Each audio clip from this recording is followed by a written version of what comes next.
क्या आप जानते हैं कि भगवान राम 4 भाइयों के साथ साथ एक बहन के भी भाई थे,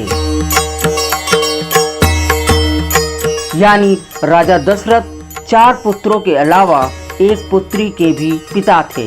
कौन थी वो कन्या और किससे हुआ था उनका विवाह? जब कभी रामायण की चर्चा होती है तो राजा दशरथ के 4 पुत्रों के नाम राम, लक्ष्मण, भरत, शत्रुघ्न के बारे में चर्चा होती है। पर क्या आपको पता है कि श्री राम की एक बहन भी थी, यानी राजा दशरथ की एक पुत्री भी थी।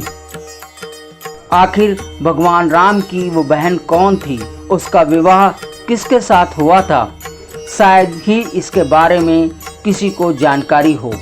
तो चलिए आज हम आपको बताते हैं कि राजा दशरथ की पुत्री और 4 भाइयों की इकलौती बहन कौन थी।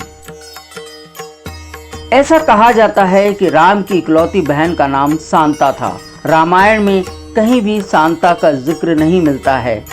शांता राजा दशरथ और कौशल्या माँ की सबसे बड़ी बेटी थी, जो सर्वगुण संपन्न थी, जिन्हें बचपन में ही राजा दशरथ ने अंग देश के राजा रोमप्रत को गोद में दे दिया था।